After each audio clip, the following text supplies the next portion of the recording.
높은 빌딩과 잘 조성된 숲, 그리고 드넓은 한강이 흐르는 서울 도심에는 다양한 사람들과 동식물들이 어우러져 살아간다. 그 중에서도 인간과 가장 가까이에서 평화롭게 공존하는 동물을 꼽으라면 바로 이 새들일 것이다. 그런데 숲속에서 살아가던 새들이 언제부턴가 아파트와 빌딩 숲으로 조금씩 들어오기 시작했는데 번식을 위해서 빌딩 숲으로 들어가는 거예요. 그 목숨을 담보로. 대체 새들의 서식 환경에 어떤 변화가 생긴 걸까? 무엇이 새들을 빌딩 숲으로 내몰았을까? 도심 속의 새들과 공존할 수 있는 방법을 살펴본다.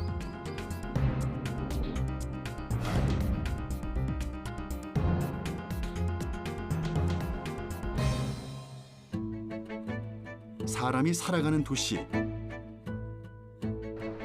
도시의 높은 고층 건물 사이에서도 푸른 녹음이 우거진 숲과 공원들을 찾아볼 수 있다.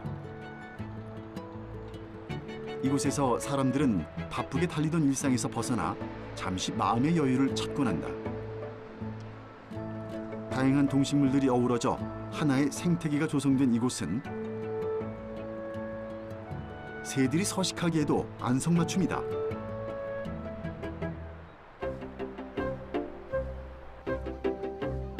우리는 이곳에서 빌딩 숲에선 볼 수 없었던 다양한 새들을 만날 수 있다.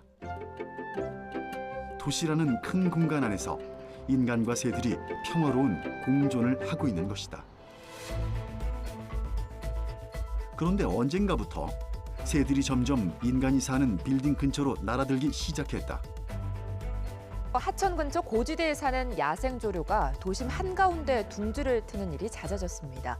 신기하고 반갑기도 하지만 한편으로는 새들이 서식할 수 있는 환경이 갈수록 줄어들고 있다는 뜻이어서 안타까움도 큽니다. 최근 고층 아파트 베란다에 천연기념물 황조롱이가 알을 낳고 부화를 했다는 소식이 자주 들리곤 한다. 황조롱이는 왜 고층 아파트까지 날아오게 된 걸까? 황조롱이는 이런 바이팀이라든가 바이런스에서 둥지 트여야 되는데 없지 않습니까요? 그러니까 제일 좋은 곳이 뭐냐? 아파트 베란다죠. 그리고 아파트 베란다로도 다 번식하는 건 아니에요. 새들도 자기가 여기서 내가 번식했을 경우에 먹이 사슬이 용이하고 그다음에 새끼가 부화됐을 적에 이석이 좋은 장소를 택하다 보니까 아파트 베란다. 그래서 많이 번식하고 있는 거죠. 도심 속의 빌딩 숲 사이에 보금자리를 만들고 알을 낳아 새끼를 기르는 새들이 매년 늘어나고 있다. 시끄럽고 위험하기까지 한 빌딩 숲에서의 산란. 대체 새들은 왜 이런 선택을 한 것일까?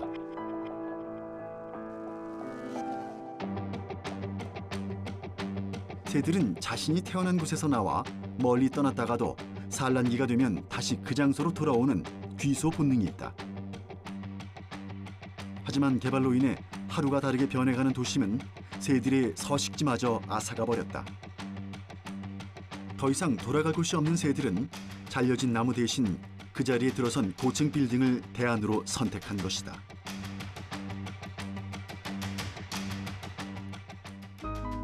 하지만 빌딩 숲에서 새들과 인간의 불편한 동거는 수많은 문제들을 야기시킨다. 새의 배설물로 인해 피해를 본 차량들의 민원 신고가 빈번해졌고 차량 소음을 막기 위해 설치한 방음벽은 새들의 무덤이 되고 있다. 애초부터 인간의 편의를 위해서 만들어진 구조물들.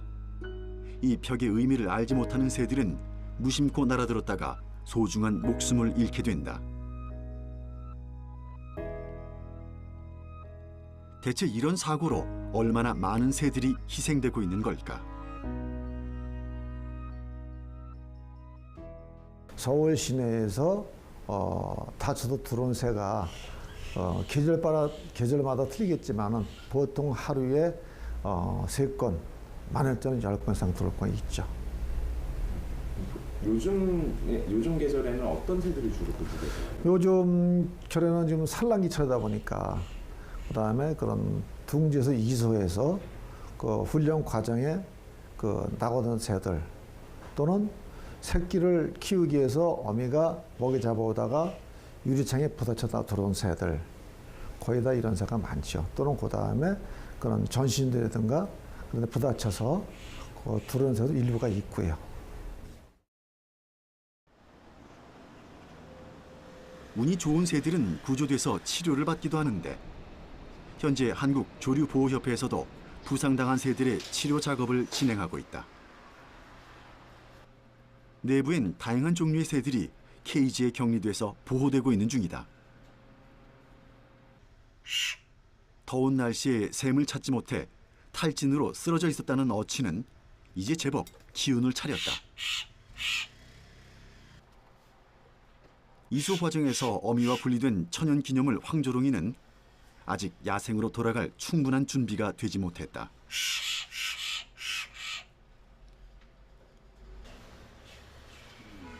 이렇게 빨리 구조대에 발견된 새들은 그나마 운이 좋은 녀석들이다. 다행히 크게 다친 것도 없어서 자연으로 돌아가기 전까지 매일 건강 상태를 확인하고 있다. 이제 세상에 갓 나온 황조롱이는 아직 모든 게 낯설다. 성동구청 그 관내에서 들어왔어요. 들어왔는데 이 올해 이제 이 새끼 새인데 유조인데 땅에 떨어진 거 주민들이 신고해가지고 그래가지고 이제 저희가 가서 구조해가지고 와서 지금 보호했는데 한 15일 정도 크면은 자연으로 보내야지. 아주 이쁘게 생겼잖아요. 이 천연기념물이거든요. 323-8호입니다. 그리고 지금 이제 깃털, 이 꼬리가 지금 덜 나왔어요. 한 15일 정도 있으면 이제 나오거든요. 그럼 그때는 자연으로 보내는 겁니다. 그러면 그때 가서 이제 자기들이 지가 잡아먹고 다 이렇게 해서. 아직 어려도 맹금류다 보니 발톱이 상당히 날카롭다. 전문가의 세심한 손길이 있어야 누구도 다치지 않고 새를 보호할 수 있다. 우선 심장부터 한번 보겠습니다. 현재는 물론 우리가 이렇게 잡고 이렇게 포획하고 있기 때문에 상당히 그 얘는 불안하죠. 불안한데 그러나 들어왔을 당시보다는 상당히 안정된 그런 맥박이 이렇게 뛰고 있어요. 그다음에 보면서 이제 숨결도 이렇게 볼 수 있는데 기관이나 이래 폐 이런데 숨결은 상당히 좋은 편입니다. 현재로 봐서는. 문제는 황조롱이가 현재 아무것도 먹지 않는다는 점이다. 낯선 환경으로 긴장한 탓인지 먹이를 일체 거부하는 녀석. 할 수 없이 주사를 통해 영양 공급을 하고 있는 상황인데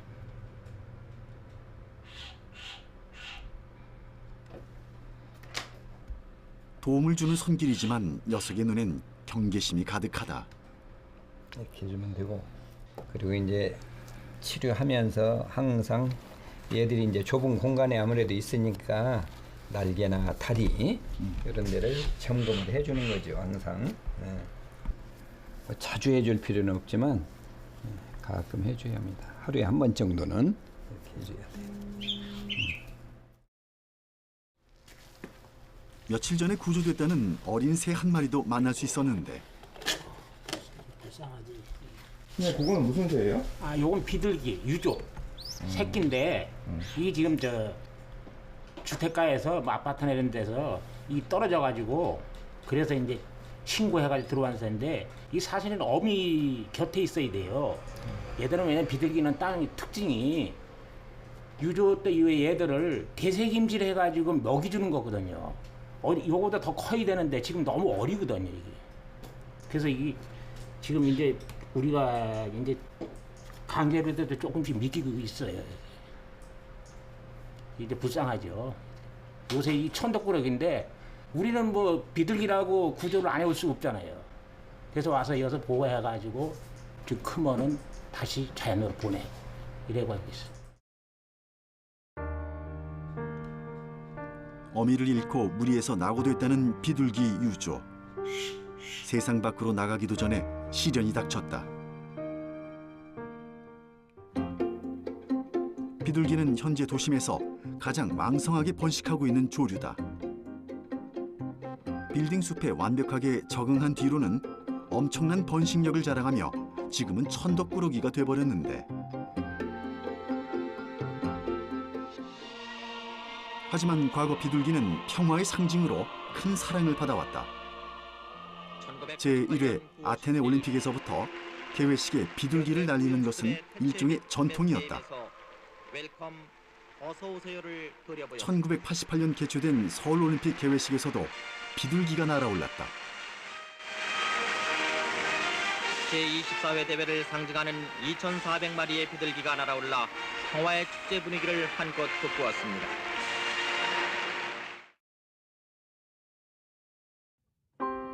그렇게 날아간 비둘기는 산이 아니라 빌딩 사이에 둥지를 만들고 무서울 정도로 빠르게 번식해 나갔다. 그렇게 개체수 조절에 실패한 뒤 도심을 방황하던 녀석들은 사람들과 빈번히 충돌했다. 그때 또 이걸 차후에 이걸 어떻게 사후 관리 됐어야 되는데 현재까지 안 되다 보니까 지금은 포화 상태가 돼가지고 굉장히 그런 거의 포화의 상징은 비둘기 이거를 대접을 받아야 되는데 쉽게 말하면 천덕꾸리가 돼가지고 천대를 받고 있는 비둘기가 돼버렸죠. 그 원인은 뭐냐? 원인은 관리를 안 했기 때문에 그렇게 생긴 거죠. 비둘기의 배설물은 자연 경관을 해칠 뿐 아니라 안전에도 큰 위협이 된다. 높은 산성 성분이 있어 쇠를 부식시키는데 비둘기가 많이 살고 있는 철 구조물의 경우 늘 부식의 위험에 노출되고 있는 것이다. 대담하게 아파트로 날아든 비둘기 때문에 에어컨 실외기 고장 신고도 빈번하다. 배설물로 인한 냄새와 위생 문제도 주민들의 안전을 위협하는 요인이다. 비둘기를 내쫓기 위해 다양한 방법들이 동원되고 있지만 생존을 위해 악착같이 찾아오는 비둘기의 침입을 막기에는 역부족이다. 물론 개체수를 조절하기 위한 노력이 없었던 것은 아니다. 과거 한국조류보호협회에서는 비둘기 집을 짓고 알을 수거하는 방식으로 개체수 조절을 시도했으나 실패했다. 전국이 동시다발적으로 시행해야 하고 지속적인 관리가 필요한 일이지만 예산과 인원이 부족했기 때문이다.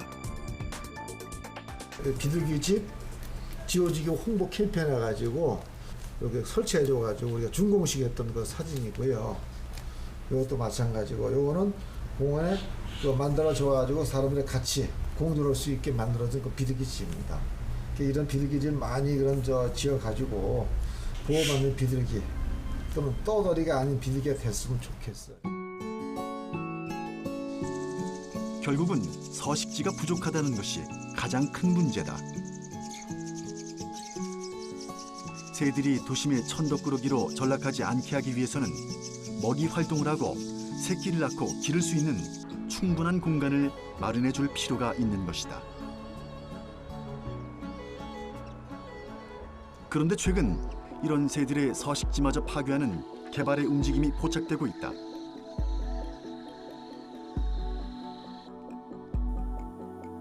제작진이 찾아간 곳은 경기도 파주의 한 마을.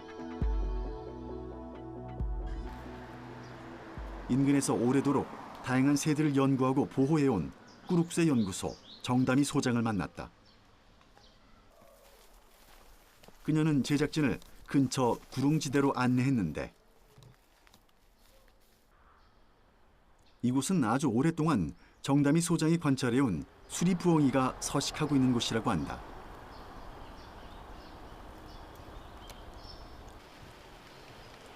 절벽 틈 사이에서 졸고 있다는 수리부엉이. 맨눈으로 식별하기가 쉽지 않았는데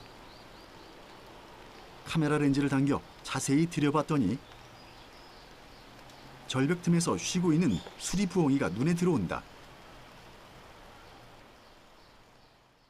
근데 지금 한 거의 20년 넘게 왜냐면 이 마을 주민분 중에 이장님이 계시거든요. 근데 그 이장님 어렸을 때 제 알을 꺼내 드셨다는 소문이 돌더라고요. 한 20년 정도 더 된, 그 정도 계속 오랫동안 살고 있는 애들 같아요. 네. 계속 오래 살아왔고요. 제가 초등학교 때부터 봤으니까 제가 본 것만 해도 거의 10여 년 정도? 네. 절벽 아래에선 수리부엉이가 꾸준히 먹이 활동을 해온 흔적들을 발견할 수 있었다.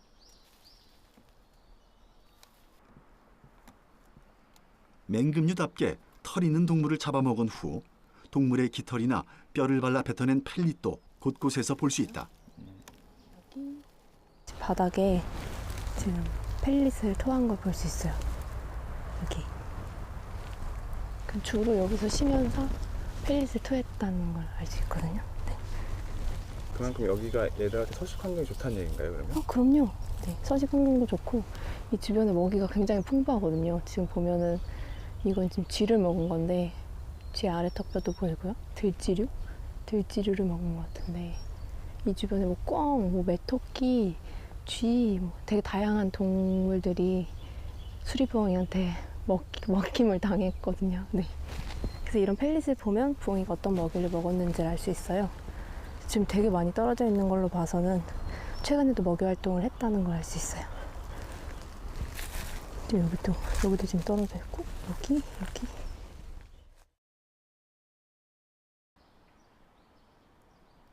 수년 동안 자신의 보금자리에서 평화롭게 살아가던 수리부엉이는 지금 위기에 처해 있다.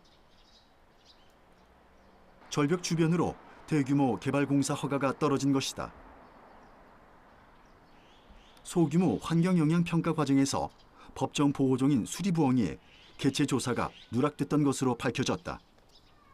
지금 이 부엉이가 살고 있는 이 바위 절벽 꼭대기에 전망대와 뭐 산책로가 조성이 되고 이 반대편에 거의 뭐 음식점이나 다양한 체험 시설들 엄청난 거의 200억 규모라고 하더라고요. 어마어마한 그런 공사가 예정이 되어 있는데 그쪽에서 하는 말은 이 부엉이가 살고 있는 이 부분만 원형 보존지구로 보존을 하면 된다고 이야기를 하고요. 그리고 심지어 새를 관찰해온 전문가들조차 하는 말이 얘네는 이 아파트 공사를 시작할 때도 그 엄청난 소음에서도 얘네는 견뎌온 아이들이다.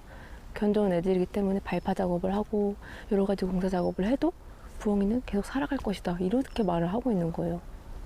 그래서 부엉이가 처한 위기가 심각하다는 것을 느끼고 네, 지금 보호를 하기 위해서 많은 노력들을 하고 있는 상황이에요. 천적의 위협이 없는 한 한 번 정한 서식지를 잘 바꾸지 않는다는 부엉이. 그래서 녀석들은 서식지 주변으로 아파트가 들어서거나 공사장 소음이 들려와도 꾹 참고 살아간다. 부엉이가 별탈 없이 번식하는 모습을 보고 서식지 주변 개발이 문제가 없다고 주장하는 사람도 있다. 전문가들은 이것은 지극히 인간 중심적이고 성급한 판단이라고 지적한다. 과연 어떤 생명체가 자신이 살고 있는 집 바로 뒤에서 대규모의 공사가 이루어지는 것을 반길 수 있을까? 게다가 보금자리를 제외한 나머지 공간이 인간을 위한 전망대와 산책로로 바뀌면 수리부엉이가 먹이를 찾을 수 있는 공간은 사라지고 만다. 부실한 환경평가로 인한 개발 열풍은 서울 근교 곳곳에서 불고 있다. 제작진이 찾은 곳은 경기도 고양시의 한 마을. 꾸준히 근처 산왕산의 새들을 모니터해왔다는 교사 박항재 씨를 만났다. 그가 제작진을 이끌고 간 곳은 증축을 앞두고 있는 골프장이 훤히 보이는 언덕인데 개발 논란이 일고 있다. 바로 아래쪽이 현재 골프장이 운영되고 있는 9홀짜리 골프장입니다. 지금 현재 9홀인데 9홀을 추가해서 18홀로 확장한다는 거거든요. 그래서 그 공사 계획이 잡혀 있습니다. 산왕동은 자연 촌락 형태의 마을이 유지되어 왔다. 하지만 근처에 골프장이 건설되면서 환경이 변하기 시작했다는데 계획대로라면 증설될 골프장과 주민들의 집터가 거의 맞닿게 된다. 이대로 환경 파괴가 가속화되면 새들의 서식지도 위협받는 상황이다. 2007년에 국립환경과학원에서 조사된 자료를 보면은 무려 52종이 조사가 되었습니다. 그 조사된 이후에 2007년에 보면은 그 사업자 측에서 환경 영향평가 조사한 자료 보면은 거의 반 가까이 줄었거든요. 그리고 그 이후에 지금 2010년 넘어서 환경 영향평가 조사의 자료를 봐도 18종, 17종이기 때문에 상당히 지금 그 종수가 떨어지고 있다고 볼 수 있습니다.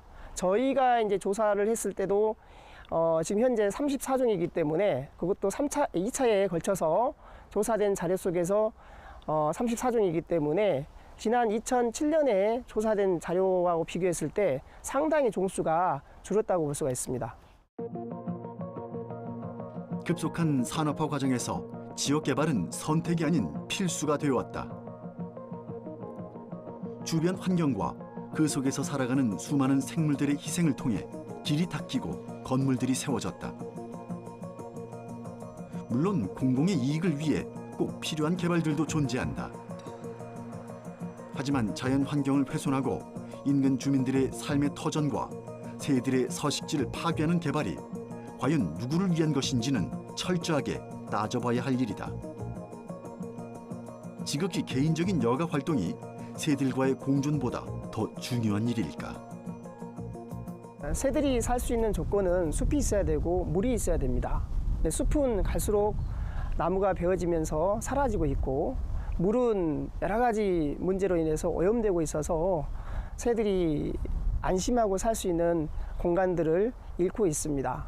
그래서 제가 생각했을 때는 그 새와 사람들이 함께 살 수 있는 길은 가능하면 자연 그대로 보존하는 길이라고 생각합니다. 어쩔 수 없이 개발을 해야 되는 경우에는 정말 시민들이 충분히 상식적으로 합의할 수 있는 수준에서 하고 가능하면은 이 도시만의 자연을 그대로 보존하면서 같이 공존했으면 좋겠습니다.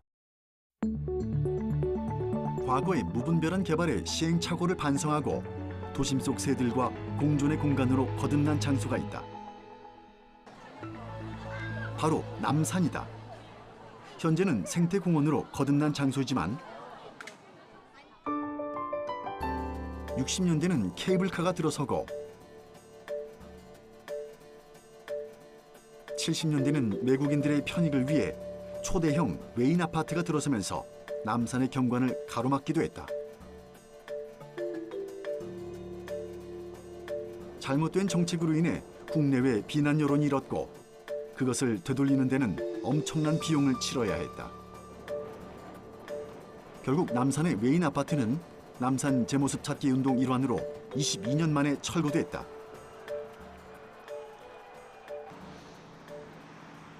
그리고 그 자리에 생태공원이 들어선 것이다.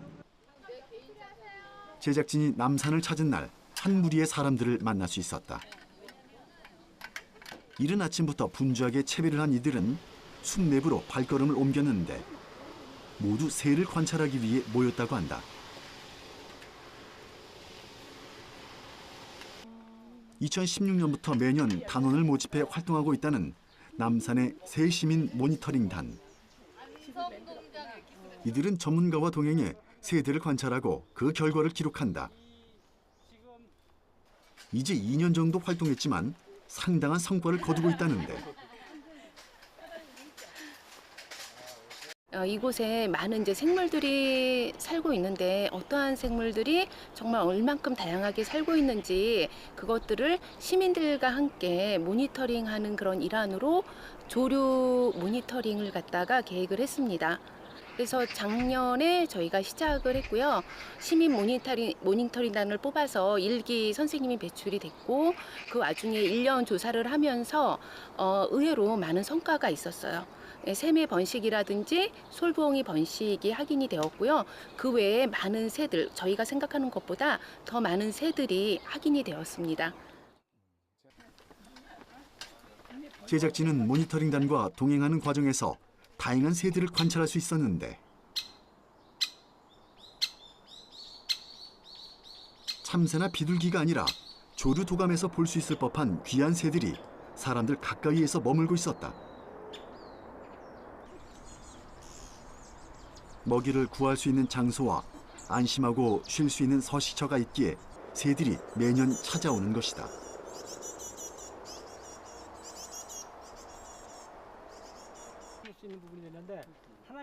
모니터링단은 남산에 나올 때마다 관찰한 새들을 꼼꼼하게 기록으로 남긴다.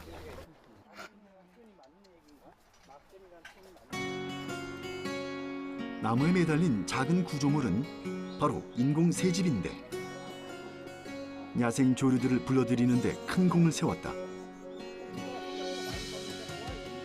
새 모니터링단의 중요 임무 중 하나는 바로 이 인공 새집을 청소하는 일이다. 새로운 입주자들이 오기 전에 청소를 끝내야 한다는데 1차 번식이 끝난 이후에 청소를 해주면은 다시 2차 번식할 때 이용률이 좋아요. 여기 부화가 안 된 알이 하나 있어요. 장갑 낀 사람은 받아도 됩니다. 청소 과정에서 발견된 새들의 흔적을 통해 새의 종류와 생태 특성을 파악할 수도 있다. 인간의 개입이 다소 불편하게 느껴진다는 의견도 있지만 새들의 생태 습성을 고려한 이런 작업들은 새들이 새로운 환경에 정착하는 데 오히려 도움을 줄 수 있다. 둥지 크기에 따라서 공간이 안 나올 수가 있어요. 무슨 얘기냐면은 1차 번식한 둥지가 있고 그대로 놔두게 되면 그 후에 폭에서 또 둥지를 짓거든요. 그러면 그 둥지 높이에서 구멍이 새가 노출될 수 있는 부분이 생겨요. 그래서 청소를 해주고 나면은 그 다시 둥지 재료를 하는데 그런 측면도 있지만은 약간 청결, 깨끗함. 지금 비가 안 와서 그렇지 비가 많이 오고 하면 습해져요. 그 안에가 약간 썩습니다. 그래서 지금은 건조해서 그런 부분 좀 그렇게 작용하지 않는데 비가 오고 이런 부분 영향에서 습기가 차고 그러면은 이용을 안 하려고 하죠. 이들이 습한 데는. 이런 철저한 관리 덕분에 입주자들의 만족도가 높다. 새들의 높은 이용률이 바로 그 증거인데 2차 번식. 그 위에다 새로 둥지 들어가고 알 2개 났어요. 네, 박새 같아, 박새. 박새. 참새 아니고 박새. 작년에 비해서 1차 번식이 훨씬 이번이 프로테지가 높습니다. 작년에 한 5, 60%였다면 지금 7, 80% 정도로 상당히 이용률이 높이 수치가 나오고 있고요. 아마 2차 번식까지 다 하고 나면은 뭐 8, 90%까지도 이용률이 생기지 않을까 그런 생각을 해보는데 일단 그거는 결과가 나와봐야 알겠죠. 인공 새집은 대규모 개발로 자연님이 소실돼서 둥지를 틀지 못하는 새들을 위해 1875년 독일에서 처음 고안됐다. 이후 새들의 번식과 산림 해충 방제 효과가 나타나자 세계적으로 널리 전파가 됐다. 하지만 꾸준한 관리가 이루어지지 않으면 오히려 숲의 생태를 해치기도 해서 그 효용성에 의문을 제기하는 사람도 있다. 그러나 현재 남산에서는 인공 새집의 효과를 톡톡히 얻고 있다. 국립산림과학원은 홍릉숲에 인공 새집 10개를 설치한 뒤에 해충 구제 효과를 분석한 적이 있다. 그 결과 새집 한 가구당 1년간 평균 18만 7,500마리의 해충을 먹어치우는 것으로 드러났다. 이 정도 수의 해충을 방제를 통해서 없애려면 대략 48만 원의 비용이 필요하다. 즉 인공 새집 한 개당 48만 원 정도의 방제 비용이 절감되는 것이다. 남산에 설치된 인공 새집들은 구멍의 크기가 여러 가지인 것이 특징이다. 덕분에 다양한 크기의 새들이 활용할 수 있다. 그러니까 좀 큰 새가 들어올 수 있는 부분이지. 여기서는 이제 솔봉이가 번식, 소쪽새 뭐 이런 애들 장소적으로 바뀌어지면은 원앙이라는 것도 들어갈 수 있고요. 근데 이런 것이 많이 만들어져야 되는데 아쉽게도 우리나라에는 거의 없습니다. 우리나라는 인공새집이 다 구멍이 3cm 정도 크기의 박새류가 번식할 수 있는 그런 인공새집만 다 설치되어 있는 것들이 우리나라 전국 현 상황이라고 볼 수 있죠. 그래서 구멍 크기를 다양하게 해주면은 그 구멍 크기에 맞게끔 거기에 찾아오는 새들도 있죠. 대형 인공새집 덕분에 천연기념물 솔부엉이도 무사히 번식에 성공하고 둥지를 떠나갔다. 출입구가 큰 인공새집이 꼭 필요한 새들이 있다. 곤줄박이의 경우는 구멍이 4cm 이상, 오색 딱따구리도 구멍이 5cm 이상이 돼야 자유로운 출입이 가능하다. 소쩍새, 찌르레기, 원앙 등도 크기가 맞으면 인공새집을 자신의 보금자리로 이용한다. 2016년까지 남산의 새시민 모니터링단 활동을 통해 확인된 새들은 소형 맹금류인 떼까치와 멸종 위기종인 새매를 비롯해 총 61종이다. 인공새집의 역할이 컸다.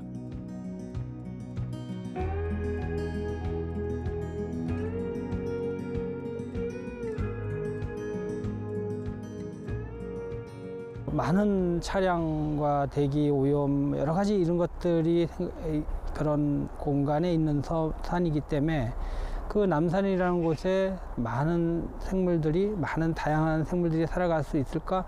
대부분이 아닐 것 같다 이렇게 생각을 많이 하죠.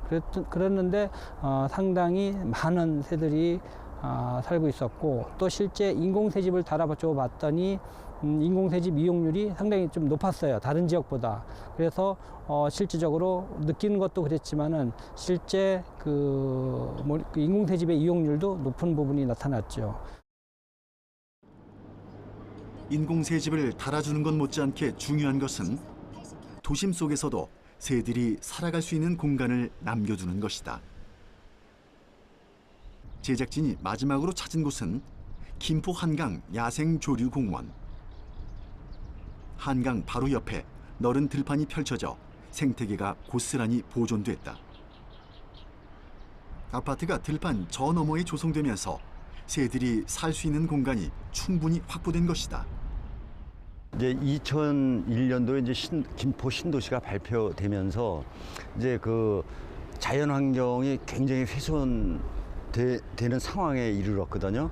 그때 당시 여기가 이제 삼화제분에서 운영하는 그 농사를 짓던 곳이에요, 이곳이. 그런데 이 신도시에서 여기만 빠져 있는 이유는 나중에 그 개인이 이 농경지를 훼손시킬 수가 있거든요. 그래서 새들도 살 수 있게 이 농경지를 신도시 안에 집어넣어라. 그래서 야생조류공원을 만들어 달라. 그 새들의 터전으로. 그래서 LH공사하고 이제 협의를 해서 이 땅을 남기게 된 거죠. 활용 가치가 높은 땅을 새들의 서식지 보존을 위해 남겨두는 것. 당시로선 쉽지 않은 결정이었을 것이다. 하지만 덕분에 자연 환경이 고스란히 보존될 수 있었고 매년 수많은 철새들이 이곳을 찾고 있다. 곳곳에서 새 둥지를 발견할 수 있는데 심지어 거대한 간판 나무 틈 사이에 집을 지은 녀석도 있다. 저기가 이제 황조롱이 집. 아, 그럼 저기에 원래 황조롱이가 있었었어요? 네, 저 자리에. 지난 5월 말경 이소했죠. 나갔죠. 내년에도 또 여기 와서 집을 질 거예요. 그냥 이 둥지를 쓸 거예요. 풍부한 먹잇감이 있는 서식처에서 여유 있게 번식에 성공한 조류공원의 황조롱이들. 녀석들은 더 이상 아파트 베란다를 찾아 헤맬 필요가 없다. 조류공원임에도 불구하고 상당수의 들녘에서 작물들이 재배되는 모습을 볼 수 있었는데 모내기가 끝난 논에서는 벼가 뿌리를 내리고 자리를 잡았다.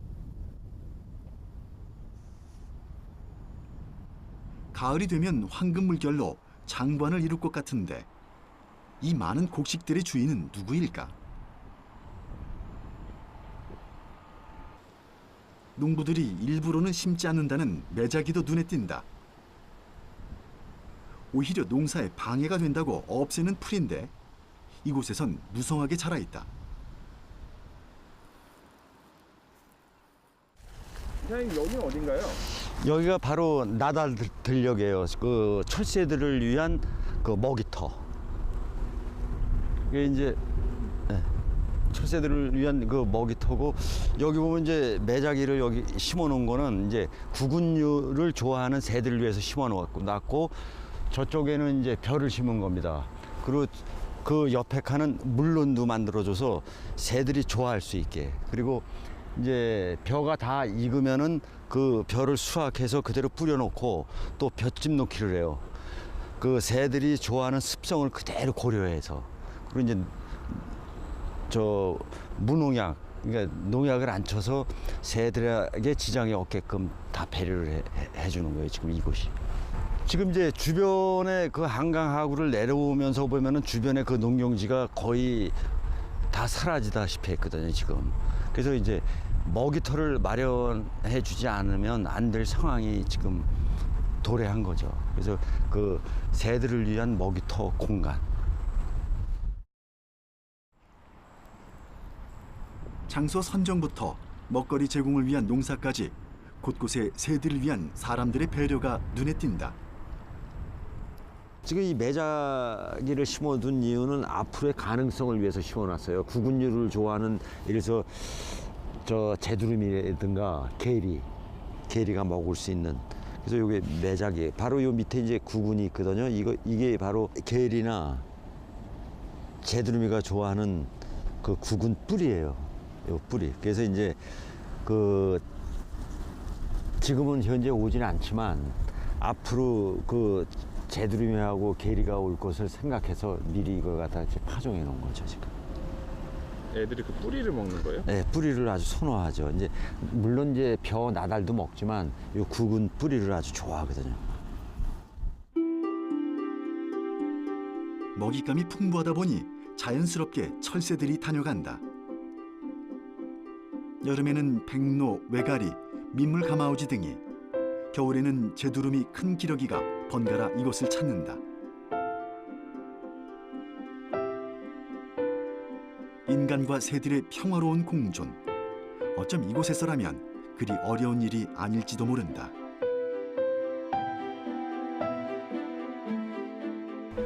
자, 인간의 욕심을 끝없이 펼치지 말고 어떻게 하면은 인간과 자연이 함께 할 수 있는에 대한 대안을 제시해야 됩니다. 대안. 예를 들어서 새가 서식하는 곳이라면 그 서식 공간을 조금이라도 남겨둬서 인간과 자연이 함께 갈 수 있는 터전을 마련해 줘야 돼요.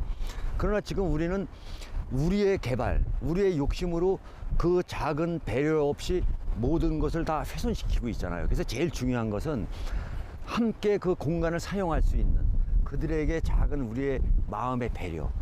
이것이 인간과 자연이 함께 공존할 수 있는 길이 아닌가. 저는 그렇게 생각하고 있습니다. 땅길을 이용하는 인간과 하늘길을 이용하는 새들은 오랜 세월 평화로운 관계를 유지해왔다.